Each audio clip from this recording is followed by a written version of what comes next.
आप देख रहे हैं एबीसी ग्लोबल न्यूज और मैं हूं आपके साथ नितिन कुमार। आज हम पूर्वी विधानसभा के इंदिरा नगर में हैं। आज हमारे साथ गौरव विमल जी हैं, समाजवादी पार्टी के युवा नेता। आइए आज हम इनसे बात करते हैं। गौरव जी, अपने बारे में बताइए। जी नमस्कार, प्रणाम। मैं गौरव विमल, पूर्वी विधानसभा से। पहले तो मैं आपको नमस्कार प्रणाम करना चाहूँगा क्योंकि आप बड़े भाई समान हैं हमारे। और मैं पूर्वी विधानसभा का निवासी हूँ, मेरा जन्मभूमि यही रहा है, मेरा कर्मभूमि भी यही रहा है। अच्छा जी अच्छा, गौरव जी को बताइए, भाजपा ने क्या अपने वादे पूरे किए हैं? आपको क्या लगता है? जी, भाजपा के बारे में यदि बात की जाए तो वर्तमान में जो सरकार चली आ रही है, आप भी देख रहे हैं भाजपा में। कहते थे, इनका नारा था बहुत हुआ अत्याचार, अब की बार मोदी सरकार, योगी सरकार। देखिए, जिस प्रकार भाजपा अपने मुद्दों पे चुनाव लड़ रही थी, उस प्रकार हमें तो नहीं लगता भाजपा किसी प्रकार में अपने मुद्दों पे खरी उतरी है। और जैसे कि रह गई बात हमारी महंगाई की बात, महंगाई की यदि हम बात करें तो जो सिलेंडर हम लोग पहले खरीदते थे 400 रुपए का, 400 कुछ रुपए का जो सिलेंडर हम लोग यूज करते थे, उसको भारतीय जनता पार्टी 2014 में सरकार बनने के बाद मोदी जी ने सब्सिडी लागू की। सब्सिडी लागू करने के बाद जब 2017 में, वर्तमान में 2017 में उत्तर प्रदेश में भारतीय जनता पार्टी की सरकार बनी, तो माननीय योगी जी का चेहरा सामने आया। क्योंकि योगी जी के चेहरे पे उत्तर प्रदेश का चुनाव नहीं हुआ था, ये आप भी जानते हैं, हम भी जानते हैं और प्रदेश की जनता भी जानती है। तो योगी जी के जब चेहरे पे चुनाव नहीं हुआ था और डमी कैंडिडेट ला के उतारे जा रहे थे, तो महंगाई काफी चरम सीमा पर आ चुकी थी। अब जैसे कि सिलेंडर की हम बात कर रहे थे, अभी सिलेंडर हम लोगों को 400 कुछ रुपए में मुहैया होता था, तो उसकी कीमत 2014 में बढ़ के 700 हुई। 700 हुई। केंद्र सरकार ने हम लोगों से बोला, प्रदेश की जनता से झूठे वादे किए, बोला कि हम सब्सिडी देंगे, जो कि इससे पहले की सरकार ने नहीं किया, वो हम करेंगे। लेकिन हम करने का ये हम लगा के ये तानाशाही की बात करते हैं। आज वो सब्सिडी की बात करते हैं। आज सब्सिडी 700 के बाद सिलेंडर हुआ, 700 के बाद उसका बढ़ा के मूल्य 900 रुपए कर दिया गया। 900 रुपए करने के बाद क्या जो प्रदेश की जनता है, जो गरीब कुचले लोग हैं, क्या उनके पास इतना पैसा होता है जो गैस को भरा सके? आपने उज्ज्वला योजना चलाई, बहुत बढ़िया बात, अच्छी बात है कि घरों में चूल्हे ना जले, प्रदूषण ना फैले, गैस पे खाना बने, प्रदेश हमारा उन्नति की ओर जाए। इससे अच्छी क्या बात हो सकती है? लेकिन अगर आप बात करेंगे कि सिलेंडर के बारे में, महंगाई के बारे में, तो जो तेल हम लोग खाते थे 100 रुपए किलो, 110 रुपए किलो, आज उसकी कीमत शायद, जहां तक मुझे लगता है कि 250 के आसपास समथिंग कुछ होगी। उसके बाद महंगाई, सिलेंडर पे इन लोगों ने जो सब्सिडी देने की बात कही, जिसको कहते हैं ना चोर चोर मौसेरे भाई, तो भारतीय जनता पार्टी कुल वो कर रही है। अच्छा, कुल मिला के कहना चाहते हैं महंगाई के ऊपर। जी अच्छा, ये चीज मैं आपको बता दूं, जैसे 5 साल से 7 साल से सरकार चल रही है अपनी भाजपा सरकार, और उसमें बेरोजगारी पे आप क्या कहना चाहेंगे? बेरोजगारी हो गई, महंगाई हो गई, जो अभी इलाहाबाद में युवाओं के ऊपर, परीक्षार्थियों के ऊपर डंडे चलाए हैं, घर में घुस के मारा गया है, इस चीज पे क्या कहना चाहेंगे आप? देखिए, विद्यार्थियों पे जो लाठियां चलाई जा रही हैं, ये भारतीय जनता पार्टी की नाकामी है, जो कि रोजगार देने में विफल रहे हैं।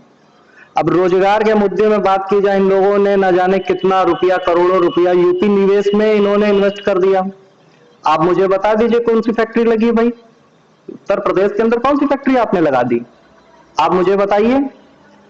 आपने कोई फैक्ट्री नहीं बनाई, कोई वैकेंसी नहीं निकाली, और यदि वैकेंसी निकाली भी तो पेपर लीक हो गया। भाई सरकार आपकी है तो उसमें विपक्ष पे आप क्यों लेके जाते हैं कि भाई विपक्ष वाले ने भाई पेपर लीक करवा दिया?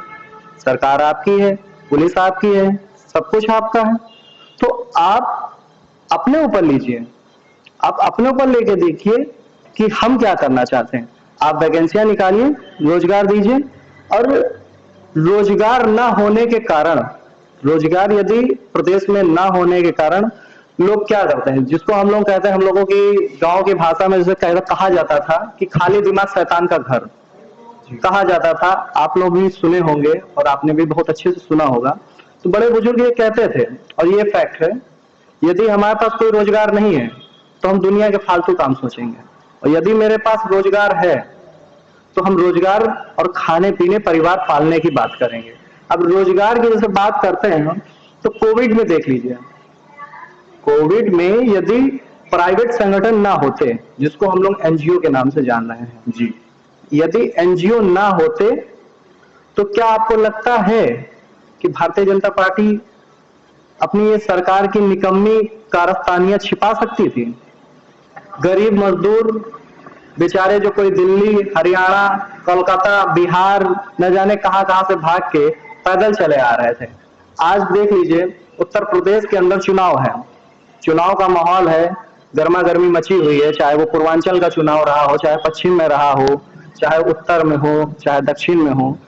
तो आज यदि भारतीय जनता पार्टी का वरिष्ठ नेता हो, चाहे माननीय मोदी जी हों, चाहे नड्डा जी हों, या गृह मंत्री जी हों, या योगी जी हों, तो इन सब के कार्यक्रम में भीड़ जुटाने के लिए सरकारी धन का दुरुपयोग किया जाता है, जो कि गैर कानूनी है।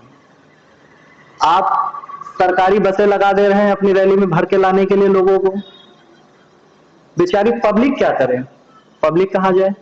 जी, इन सब चीजों को देखना चाहिए और आपको कहना चाहिए। और दूसरी चीज क्या है, मैं आपको बता दूं, भारतीय जनता पार्टी कभी मुद्दों पे चुनाव नहीं लड़ती है। ये बात हमको, आपको, पूरी प्रदेश की जनता को समझना होगा कि भारतीय जनता पार्टी कभी अपने मुद्दों पे चुनाव नहीं लड़ती है। जैसे इसने बोला था कि अब बहुत हुआ अत्याचार, महिलाओं पे अत्याचार, अब की बार भाजपा सरकार, बहुत हुई महंगाई की बार, अब की बार मोदी सरकार। तो मोदी सरकार, महंगाई की मार, देखिए अब जैसे बलात्कार की देख लीजिए संख्या हमारे उत्तर प्रदेश में बहुत ही ज्यादा है। अच्छा गौरव जी, मेरे को ये बताइए कि समाजवादी जो पार्टी है वो किन किन मुद्दों पे लड़ रही है, और कौन सा ऐसा मुद्दा है जो पिछली सरकार में से और आप बेस्ट करेंगे और भाजपा से और बेस्ट करेंगे? भाजपा ने जो जो वादे किए थे वो वादे नहीं पूरे हुए हैं, तो ऐसा क्या है आप उनको इंक्लूड करके और अपना वादे पूरे करेंगे? देखिए, जैसे कि माननीय राष्ट्रीय अध्यक्ष महोदय जी श्री अखिलेश यादव जी ने अपने 2012 से 2017 के बीच का जो कार्यकाल रहा है वो पूरी प्रदेश की जनता ने देखा है। भाई, क्या समाजवादी पार्टी में विधवा पेंशन योजना नहीं मिली? क्या समाजवादी पेंशन योजना नहीं मिली? क्या बेरोजगारी भत्ता नहीं मिला? क्या रोजगार नहीं मिला? और रह गई बात विकास की, तो विकास माननीय अखिलेश यादव जी ने जो कराया है वो हमें तो नहीं लगता है कि भारतीय जनता पार्टी के लोगों ने कराया है या उसकी सरकार ने, उनकी सरकार ने कराया है। बस भारतीय जनता पार्टी की सरकार ने फीता काटने का काम किया। लखनऊ मेट्रो देख लीजिए, लखनऊ रिवरफ्रंट देख लीजिए, और अन्य और भी जगह हैं जो कि माननीय अखिलेश यादव जी द्वारा विकास किया गया है और रोजगार भी दिया गया है। और रह गई बात किन मुद्दों पे हम लोग चुनाव लड़ रहे हैं, तो हम लोग जिन मुद्दों पे चुनाव लड़ रहे हैं, हमारा घोषणा पत्र माननीय श्री अखिलेश यादव जी ने आप लोगों के बीच में, पूरी प्रदेश की जनता के बीच में पूरा पारदर्शी कर दिया है। आप जैसे चाहे वैसे पढ़ सकते हैं। भाई, आप जनता हैं, आपका जनहित अधिकार है वोट देना, और यदि आपको लगता है कि हमारी सरकार नहीं सही है तो आपको 5 साल बाद फिर मौका मिलेगा। अच्छा गौरव जी, एक बात बताइए, आप अभी भारतीय जनता पार्टी ने 300 यूनिट बिजली फ्री किसानों के लिए बोला है, तो समाजवादी पार्टी ने 300 यूनिट फ्री बिजली बोला है, तो वो क्या किसानों के लिए या आम जनता के लिए भी है? देखिए, समाजवादी पार्टी ने जो फ्री 300 यूनिट बिजली का मंथन किया है वो संपूर्ण प्रदेश की जनता के लिए किया है। किसानों के लिए जो सिंचाई का बिल है वो माफ करने का काम किया है, और रोजगार के मुद्दे पे बात की है। 22 में 22 लाख रोजगार की बात की है माननीय राष्ट्रीय अध्यक्ष जी ने। आपको भी पता होगा, आपने भी घोषणा पत्र को अच्छे से पढ़ा होगा, शायद हमसे भी अच्छे से आपने पढ़ा होगा।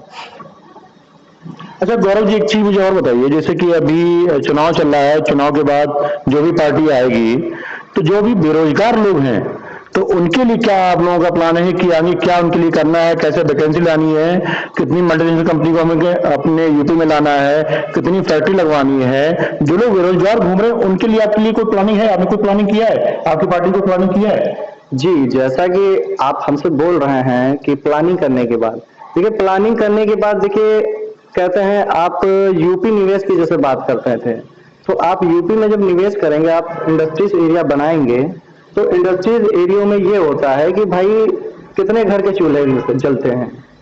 हमने तो फैक्ट्री लगाने का काम किया है, आपने क्या किया है? आपने तो फैक्ट्रियां बंद करने का, बेचने का काम किया है। आप लखनऊ एयरपोर्ट देख लीजिए, अदानी ग्रुप को दे दिया। उसमें जो लोग वैकेंसी पे काम कर रहे थे वो लोग आज प्राइवेट हो गए हैं, और जो प्राइवेट हो गए हैं वो अदानी जी ने अपना टेंडर अपने हाथ में ले लिया है।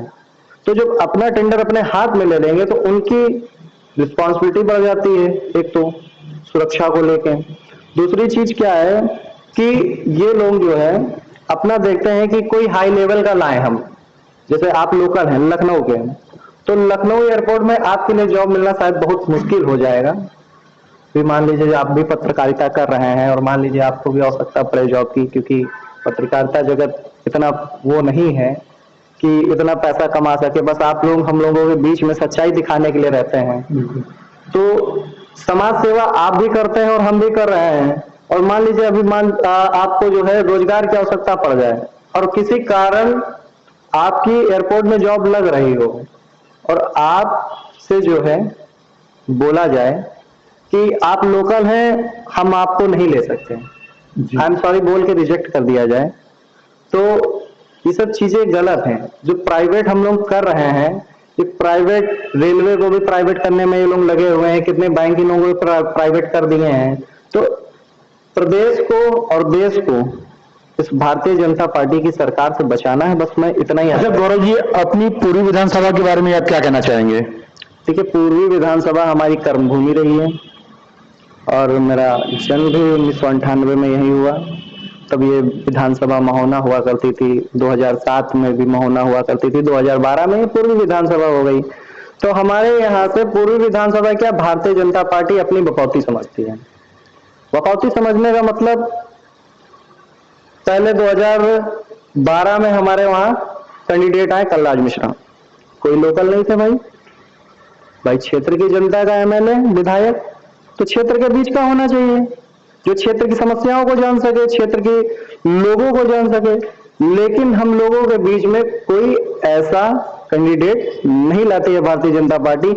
हालांकि भारतीय जनता पार्टी इसलिए हम लोगों के यहाँ कोई बड़ा नेता या डमी कैंडिडेट उतारती है, पैराशूट प्रत्याशी जिसको हम लोग बोलते हैं, इसलिए उतारती क्योंकि हमारे यहाँ जो जनरल वोट बैंक है, वोट बैंक की राजनीति, जात धर्म की राजनीति भारतीय जनता पार्टी करती है।